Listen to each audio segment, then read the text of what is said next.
Assalamualaikum warahmatullahi wabarakatuh. Innal hamdalillah nahmaduhu wa nasta'inuhu wa nastaghfiruh wa na'udzu billahi min syururi anfusina wa min sayyiati a'malina. May yahdihillahu fala mudhillalah wa may yudlil fala hadiyalah. Wa asyhadu an la ilaha illallah wahdahu la syarikalah wa asyhadu anna Muhammadan abduhu wa rasuluh. Allahumma shalli wa sallim ala sayyidina Muhammad wa ala alihi wa sahbihi ajma'in. Amma ba'd. Kita lanjutkan pembahasan dari kitab Al-Arba'un An-Nawawiyah wa Tatimmatul Khamsin karya Al-Imam An-Nawawi dan Ibnu Rajab rahimahumallahu ta'ala. Kita sampai pada hadis yang ke-47. Anil Miqdam bin Ma'ad Yakrib. Anil Miqdam bin Ma'ad Yakrib. Qala sami'tu Rasulullah sallallahu alaihi wasallam yaqul. Nabi Muhammad sallallahu alaihi wasallam bersabda, ma mala'a adami wi'aan syarran min batan. Tidaklah seorang manusia itu memenuhi wadah yang paling buruk, yang lebih buruk daripada perut. Bihasbi ibni Adam ukulatun yuqimna sulbah. Maka seharusnya anak Adam atau manusia itu memakan makanan yang cukup untuk menegakkan punggungnya. Fa in kana la mahalah fa thuluthun li ta'amihi wa thuluthun li syarabihi wa thuluthun li nafsihi. Kalau tidak bisa maka makanlah sepertiga untuk makanan, sepertiga untuk minuman, dan sepertiga untuk li nafasihi, untuk yakni udara, untuk udaranya. Di sini Nabi Muhammad SAW menjelaskan adab makan dan minum. Tetapi Nabi Muhammad SAW mengawali dengan sabda beliau, ma mal'a adami wi'an syarran min batan. Tidaklah seorang manusia itu mengisi sebuah wadah yang lebih buruk daripada perut. Jadi ini adalah peringatan dari Nabi Muhammad SAW bahwa seorang muslim yang ideal itu tidak makan sampai terlalu kenyang. Ya, tidak memenuhi lambungnya. Kenapa demikian? Karena itu akan bisa memberikan sifat malas kepada orang tersebut. Kemudian yang kedua, itu akan menghalangi masuknya ilmu kepada orang tersebut, karena luasnya ilmu seseorang didapatkan ketika orang tersebut sedikit makan dan sedikit tidur. Baik. Kemudian yang ketiga adalah itu bisa menyebabkan penyakit. Ya, itu bisa menyebabkan penyakit. Maka di sini Nabi Muhammad SAW, ya tentunya ini tidak sampai yakni derajat keharaman, misalkan makan sampai kenyang gitu ya. Tetapi ini adalah permasalahan adab. Permasalahan yang ditekankan oleh syariat, ditekankan oleh Nabi Muhammad SAW dalam hadis ini. Jadi adabnya yang ideal dalam syariat adalah seseorang itu makan secukupnya sehingga punggungnya bisa menjadi tegak, yaitu dia kuat untuk menjalani aktivitas sehari-hari. Tetapi kalau misalkan tidak bisa seperti itu, maka yang maksimal kata Nabi Muhammad SAW adalah sepertiga untuk makanan, sepertiga untuk minuman, dan sepertiga untuk udara, yaitu untuk bernafas. Jadi jangan sampai kemudian dipenuhi makanan dan minuman sampai sehingga kita susah bernafas, ya, kita merasa perut kita udah penuh. Nah, ini bukan adab yang baik dalam syariat. Tentunya tadi kita katakan ini tidak sampai haram, tetapi ya itu bukan sesuatu yang harus kita biasakan atau rutinkan. Nah, para ulama menjelaskan terkadang sesekali demikian, misalkan kita makan, istri kita makan, anak kita makan, biasanya yang terjadi gimana? Mereka tidak habis diberikan kepada kita, betul tidak? Nah, ini alasannya bapak-bapak jadi gendut, itu ini alasannya. Alasan aja sebenarnya, betul tidak? Ketika masih belum nikah kurus, ketika sudah nikah Masya Allah berkembang. Nah, di antara alasannya adalah itu tadi, ya. Jadi petugas sapu bersih. Nah, ya, tetapi ini tidak boleh dijadikan sebagai rutinitas atau kebiasaan ya dari orang tersebut. Nah, sehingga kalau hal ini diperhatikan, maka tidak akan ada yang seharusnya tidak ada yang obesitas, itu kata para ulama di kalangan kaum muslimin. Adapun gemuk, kurus itu bisa jadi keturunan atau genetis atau ada pengaruh metabolisme, orang makan sedikit jadi gemuk. Bukankah kita juga menemukan kasus sebaliknya, ada orang makan banyak tapi nggak gemuk-gemuk, tetap kurus begitu saja, betul tidak? Jadi masalah gemuk kurus itu sebenarnya juga ada pengaruh dari hal-hal lain. Tetapi tentunya kita sepakati bahwa kalau sampai ada orang sampai obesitas gitu ya, itu pengaruh utamanya adalah makanan. Nah, bisa jadi ada penyakit sehingga dia atau harus berobat sehingga kemudian membuat dia jadi cepat gemuk apa dan seterusnya. Itu kasus lain tentunya. Itu di luar pembahasan kita. Itu bisa jadi pengecualian. Ya, terkadang ada orang yang gemuk karena dia mengidap penyakit tertentu atau dia harus minum obat tertentu sehingga membuat cepat gemuk. Tapi di sini kita bicara kasus yang umum, bukan kasus yang pengecualian. Kita bicara hukum asalnya. Hukum asalnya adalah seorang muslim itu harus memperhatikan berapa banyak makanan dan minuman yang dia masukkan. Ini sama hukumnya, makanan ataupun minuman. Tadi disebutkan ya, sepertiga lambung untuk makanan, sepertiga lambung berikutnya untuk minuman, dan sepertiga sisanya adalah untuk udara. Dan inilah yang dicontohkan, yang dilakukan oleh Nabi Muhammad SAW. Ya, beliau ketika makan itu tidak terlalu banyak. Dan inilah kemudian yang dicontoh oleh para sahabat. Selain juga, kita mencatat juga kondisi di zaman mereka bahwa para sahabat itu kebanyakan adalah orang-orang yang berkekurangan. Tetapi kita lihat para sahabat yang berkecukupan seperti Utsman bin Affan, misalkan Abdurrahman bin Auf atau yang lainnya, maka mereka makan secukupnya karena mencontoh Nabi mereka, Nabi kita semua, Nabi Muhammad SAW. Taib, ini adalah adab, bisa kita katakan ini adab pertama ya, yaitu makan dan minum secukupnya, tidak berlebihan dalam makan dan minum. Ya, ini di antara hadis yang membahas tentang adab makan dan minum di dalam Islam. Jadi masalah makan dan minum, karena itu adalah perkara yang penting sekali ya dalam kehidupan seseorang, itu tentu diatur oleh syariat Islam. Jadi ini adab yang pertama.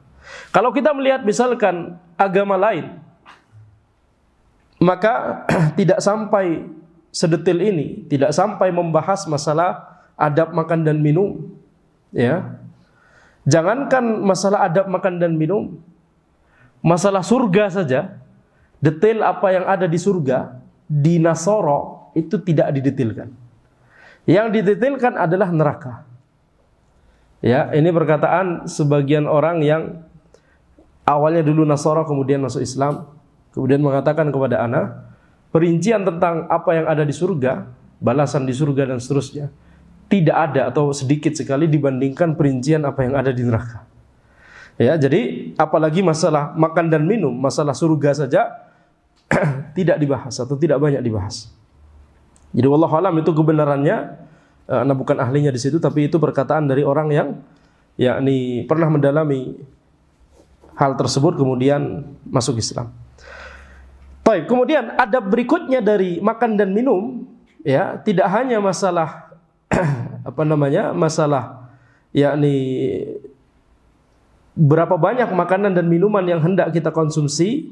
Syariat Islam mengatur banyak sekali perkara-perkara yang lain dari adab makan dan minum. Adab yang kedua adalah kita hendaknya memakan makanan dan minum minuman itu dari menggunakan tangan kanan. Sebagaimana sabda Nabi Muhammad SAW, la yakulanna ahadum minkum bishimalihi.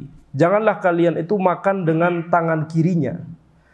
Wala yashrabanna biha, dan jangan pula minum dengan tangan kirinya. Fa inna syaitan yakulu bishimalihi, karena syaitan itu makan dengan tangan kirinya, wa yashrabu biha, dan syaitan itu minum dengan tangan kirinya. Jadi makan dan minum dengan tangan kiri itu adalah perbuatannya syaitan, kebiasaannya syaitan. Dan kita diperintahkan oleh syariat untuk menghindari tasabbuh bisyaitan, menghindari menyerupai syaitan dalam perkara-perkara yang merupakan kebiasaan syaitan. Nah, di sini larangan yang ada dalam syariat tersebut bisa jadi sampai haram, bisa jadi sampai makruh, ya. Bisa jadi sampai haram, bisa jadi sampai makruh. Kalau di sini zahirnya adalah yakni haram. Kecuali kalau misalkan ada kebutuhan, misalkan ya, tangan kanannya sakit atau bagaimana, sehingga harus dengan tangan kiri, maka ini beda kasus. Ini pengecualian, ini ada uzur. Tetapi ya, kalau misalkan seseorang itu tidak ada uzur semacam itu, ya, normal, maka hendaknya dia makan dan minum dengan tangan kanannya, walaupun dia kidal. Walaupun dia kidal, maka tetap harus makan dan minum dengan tangan kanan. Kalau ditanya, Ustadz, bagaimana merokok dengan tangan kiri? Berarti bagaimana kalau merokok dengan tangan kanan gimana? Sama-sama haram kalau merokok, ya. Karena merokok berbahaya, ya. Lihat saja di bungkus rokok ada tulisan yang sudah dijelaskan kepada antum, merokok membunuhmu. Jadi mau pakai tangan kanan, mau pakai tangan kiri, ya, itu sama-sama tidak boleh. Maka di sini ini adab kedua, tidak boleh makan dengan menggunakan tangan kiri. Tentunya sebagian ulama menyebutkan ini larangan ini bersifat makruh begitu, ya. Itu pendapat banyak juga dari para ulama. Ala kulli hal, sikapnya para sahabat ketika sudah ada larangan dari Nabi Muhammad SAW, maka mereka langsung akan menghindarinya. Taib. Apalagi di hadis ini tidak hanya sekedar dilarang oleh Nabi SAW, tapi juga Nabi menjelaskan alasannya. Itu tasyabbuh dengan syaitan, menyerupai syaitan. Maka ini lebih-lebih, kalaupun ini makruh yang lebih ditekankan daripada makruh-makruh yang lain. Kemudian adab yang ketiga adalah mengucapkan nama Allah Subhanahu wa taala, mengucapkan tasmiyah atau basmalah, tidak masalah, ya, sebelum makan. Apa bedanya tasmiyah dengan basmalah? Tasmiyah itu bismillah, basmalah itu bismillahirrahmanirrahim. Jadi sebelum makan itu mengucapkan nama Allah Subhanahu wa taala, sebagaimana sabda Nabi Muhammad SAW kepada Amr bin Abi Salamah, "Sammillah," ucapkanlah nama Allah Subhanahu wa taala. Yani sebelum makan ucapkanlah nama Allah, bismillah. Wa kul biyaminik. Ini sabda Nabi Muhammad SAW, hadis yang sama kita letakkan sebagai adab berikutnya. Nomor berapa sekarang berarti? Nomor 4, yaitu sama ini, ya, wa kul biyaminik, sama dengan adab sebelumnya. Makanlah dengan tangan kananmu, sama dengan adab sebelumnya. Ya, menjadi dalil juga bagi adab yang nomor 2 berarti, ya, yaitu makan dengan tangan kanan. Kemudian adab yang berikutnya, berarti yang keempat sekarang, ya, wa kul mimma yalik, makanlah dari makanan yang di sisimu, yang terdekat denganmu. Jadi kalau misalkan kita makan bersama, kemudian dari satu loyang besar begitu, ya, ada makanan di satu loyang besar, kemudian ada 4 orang, 5 orang, terserah, yang makan di sekelilingnya, hendaknya kita makan di sisi yang makanan yang paling dekat dengan kita terlebih dahulu. Jangan kemudian punya orang kemudian ambil yang sana. Ya, hendaknya tidak boleh demikian. Demikian pula ketika kita makan sendiri, maka hendaknya kita makan dari sisi makanan yang terdekat dengan kita. Ya, kalau misalkan lauknya ada di sisi piring yang lebih jauh, kita pengen makan itu dulu, pindahkan lauknya ke dekat kita. Tapi makan dari sisi kita yang paling dekat dengan kita, dari sisi yang paling dekat dengan kita. Ini adab Nabi Muhammad, dari Nabi Muhammad SAW. Wa kul mimma yalik, makanlah dari makanan yang terdekat dengan sisimu. Kenapa demikian? Tadi disebutkan ya, di antara hikmahnya adalah kalau makan bersama itu merupakan perkara yang tidak sopan kalau kita kemudian meraih makanan yang di dekat sisi orang lain. Ya.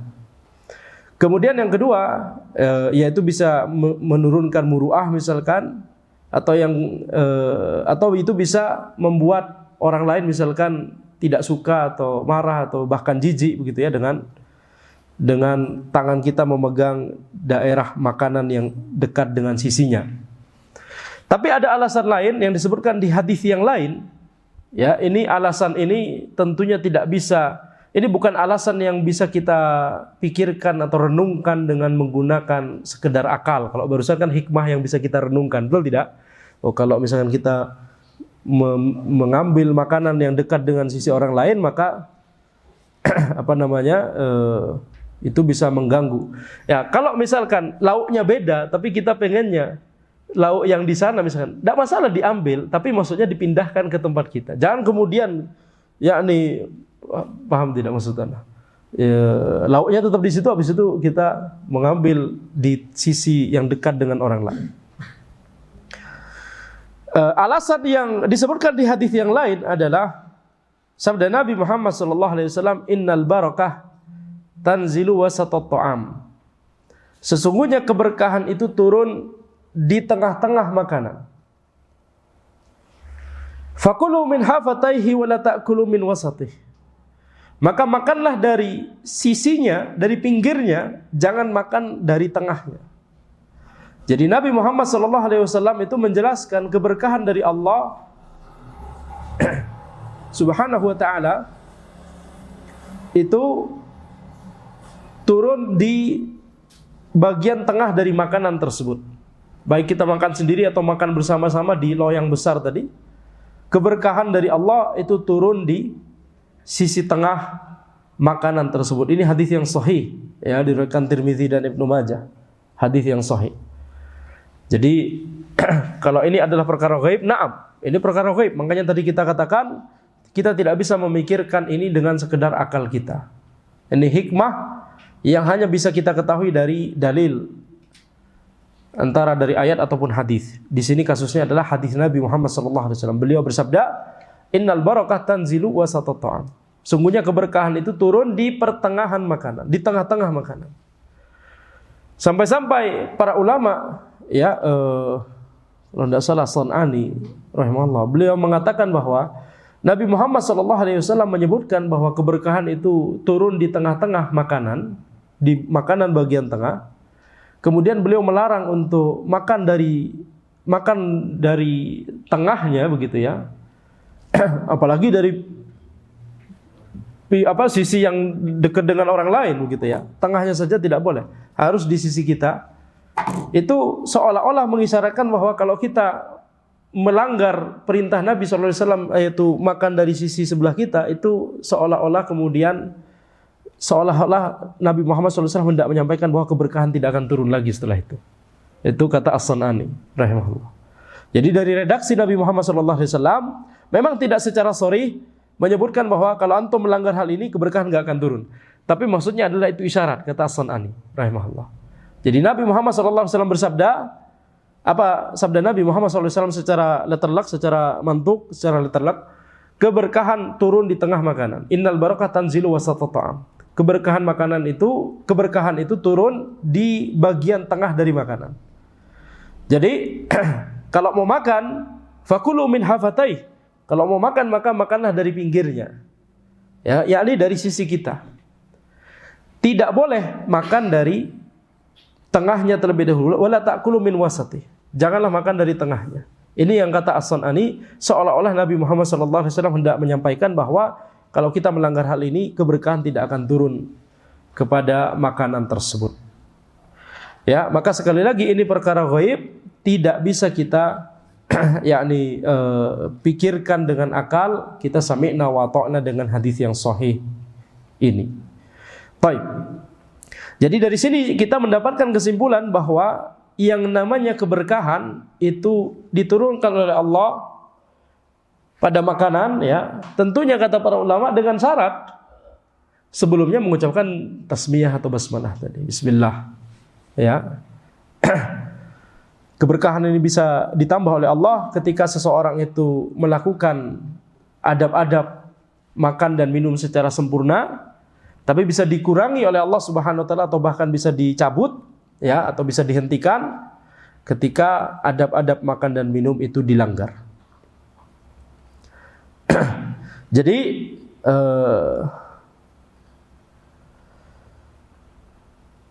ini adab yang keberapa berarti? Keempat masih ya. Adab yang kelima adalah sebelum dan setelah makan ya membasuh tangan kita. Sebelum dan sesudah makan itu membasuh tangan kita. Ini dijelaskan oleh para ulama. Ya, membasuh tangan kita yaitu dalam rangka supaya tangan kita tidak kotor ketika makan, dan supaya setelahnya tangan kita tidak kotor dengan bekas-bekas makanan tersebut. Baik. Ini termasuk pada keumuman, yakni kebersihan yang direkomendasikan diperintahkan oleh syariat. Ya. Yaitu innat tuhur syatrul iman. Kebersihan itu sebagian atau setengah dari iman. Ini termasuk dalil umum tersebut. Jadi dalam masalah makan, kita juga memperhatikan kebersihan makanan, kebersihan tangan kita. Kalau tangan kita diperhatikan, juga tentunya makanannya juga kebersihan dan makanan tersebut harus higienis begitu ya, itu juga harus diperhatikan. Ini satu-satunya din, kata para ulama, satu-satunya agama yang memperhatikan sampai masalah itu. Di zaman, kalau sekarang kita tidak heran dengan masalah seperti ini, tapi kita bicara di zaman di mana yakni 1400 tahun yang lalu, di zaman Nabi Muhammad SAW. Kita bicara di zaman sebelumnya lagi. Jangankan sampai 1400 tahun yang lalu, di zaman pertengahan saja, medieval ages, zaman abad pertengahan, sepertinya Anda sudah menyebutkan sebelumnya, betul tidak? Itu merupakan hal yang hal yang sudah tercatat dengan jelas di sejarah. Orang-orang Eropa yang non-Muslim gitu ya, yang tidak mengenal Islam, belum mengenal Islam di abad pertengahan, bangsawannya saja, rajanya saja, ratunya saja, itu mandi seumur hidup cuma 2 kali. Coba bayangkan. Anda belum pernah menyebutkan. Karena mereka meyakini mandi itu bisa menimbulkan penyakit. Jadi terbalik. Jadi mandi dalam seumur hidup cuma 2 kali. Sehingga baunya menyengat sekali. Kalau bangsawan bisa ditutupi, katanya, mereka tutupi dengan parfum. Tapi tetap saja penyakit, betul tidak? Penyakit kulit dan seterusnya. Kemudian di istana di Eropa itu, zaman ini abad pertengahan, itu dipenuhi dengan, mohon maaf, feses dan urin dan kita ganti topik saja, betul tidak? Kemudian di benteng itu ya ada toilet. Toiletnya itu gimana? Bentengnya lantai, misalkan toiletnya di lantai 15, lantai 10 misalkan. Kemudian dibuat lubang gitu, turun sehingga feses itu jatuh. Terus sama orang dibuang aja ke tanah, keluar di lantai pertama di tanah. Bukan kalau kita kan ke bawah tanah begitu ya. Kalau mereka di tanah. Kemudian di toilet tersebut terbuka. Jadi misalkan ini ruangannya tentunya tidak sebesar ini. Di pinggir ini ada ya toilet. Gak ada sekatnya. Jadi kita bisa saling ngobrol. Gimana? Sudah selesai atau belum? Oh, agak susah yang di sana ya, betul tidak? Antum lancar, masya Allah. Gak ada masya Allah mereka orang kafir. Bayangkan ya nih, bisa sambil diskusi. Mana yang paling bau di antara kita? Astagfirullah. Ya ini jahil sekali terhadap kebersihan. Itu abad pertengahan. Ya, jadi kebersihan itu diajarkan. Ini kata kitab di kitab-kitab para ulama di tarikh. Kaum muslimin yang mengajarkan mereka mandi. Kaum muslimin yang mengajarkan mereka siwak. Kaum muslimin yang mengajarkan mereka makan 3 kali sehari itu. Makan 3 kali sehari diajarkan siapa? Kaum muslimin. Ya kalau itu mungkin bagian dari budaya, ya. Tapi kita lihat mereka tidak mengenal makan yang teratur 3 kali sehari. Butuh dikenalkan oleh kaum muslimin. Coba bayangkan. Ya, jadi kemudian banyak kaidah-kaidah yang ada di hukum pidana, di muamalat dan seterusnya. Banyak yang jiplak dari kaidah fikih yang ada di dalam Islam. Anda sudah menjelaskan, betul tidak? Napoleon Bonaparte ketika ke Mesir, dia takjub dengan Mukhtasar Al-Khalil, kitab fikih, matan fikih Maliki. Kalau kayak di Syafi'i itu kayak matan Abi Syuja'ah gitu ya. Atau Minhajut Thalibin An-Nawawi. Kebetulan karena ini Mesir, pada saat itu banyak mazhab Maliki, sampai sekarang sebenarnya. Di Mesir itu banyak mazhab, 4-4-nya ada. Mayoritas mazhab Syafi'i, tapi hukumnya tetap pakai fikih Maliki. Di Mesir. Undang-undangnya itu nafasnya fikih Maliki. Maliki dan Hanafi kalau tidak salah. Hanafi atau Maliki, Anda lupa. Tapi intinya walaupun mayoritasnya orang-orangnya mazhab Syafi'i. Hambali ada, Syafi'i banyak. Undang-undang negaranya nafasnya kebanyakan Hanafi dan Maliki. Jadi ketika Napoleon Bonaparte ke Mesir, takjub dengan fikih Mukhtasar Al-Khalil, kemudian dibawalah ke Perancis. Habis itu dijiplak terutama masalah muamalat, ya, hukum kaidah-kaidah fikih terkait masalah muamalat, jual beli, sewa menyewa, syarikah, wakaf. Ya, Cambridge dan Oxford itu katanya karena orang-orang ketika pasukan salib menyerang Yerusalem terinspirasi dengan fikih kaum muslimin, mereka belajar fikih wakaf di Yerusalem, dibawa ke sana, jadinya mereka ingin mereka belajar gimana caranya bikin universitas dengan wakaf. Jadilah Cambridge dan Oxford. Ya, jadi pada saat itu Al-Azhar sudah berdiri kalau tidak salah. Jadi mereka diantaranya mau niru Al-Azhar. Balik lagi, jadi bahkan sebagian kalimat dari Mukhtasar Al-Khalil diterjemahkan plak-ketiplak gitu ya, tidak diubah sama sekali redaksinya, cuma sekarang jadi bahasa Perancis. Itu yang menjadi undang-undang di Perancis sekarang. Sampai sekarang tidak berubah dari sejak zaman Napoleon. Taib, habis itu Perancis menjajah Jordan. Habis itu sehingga Jordan walaupun tidak ada fikih Maliki, mayoritas Syafi'i di sana, tapi undang-undangnya karena terpengaruh oleh Perancis, undang-undangnya berfikih Maliki. Taib. Lucu sekali, betul tidak? Jadi kapan negara kita Indonesia terbebas dari undang-undang bikinan Belanda? Ya, betul tidak? Nah, tapi balik lagi ke pembahasan. Kenapa kita bahas ini tadi? Tadi ke toilet di zaman pertengahan ya, sampai ke sana, betul tidak? Jadi Islam itu mengajarkan kebersihan. Bahkan disebutkan salah satu adab dari makan dan minum, ini ditambahkan di poin berikutnya, setelah makan itu bersiwak. Nah, ini masuk ke pembahasan yang tadi. Jadi setelah makan siwak, bangun tidur siwak, sebelum wudu siwak, sebelum sholat siwak. Tentunya siwak itu bisa digantikan dengan pasta gigi dan sikat gigi sekarang. Sikat gigi dan pasta gigi bisa digantikan. Mungkin orang mengatakan, ya di sebagian ulama menilai itu lebih bersih, lebih wangi, sehingga itu lebih afdol gitu ya, pasta gigi dan sikat gigi modern. Tapi sebagian ulama yang lain mengatakan tetap aja repot. Kita misalkan kajian habis ini sholat isya misalkan, karena kebetulan nggak bawa siwak, ya. Tapi kalau sebelum sholat disunnahkan untuk bersiwak terlebih dahulu. Kalau kita masih pakai pasta gigi, sikat gigi kan repot, betul tidak? Terus kamar mandi. Tapi kalau siwak, tinggal di posisi kita udah tinggal langsung siwak kemudian sholat. Jadi sebagian ulama mengatakan tidak, tetap lebih utama siwak.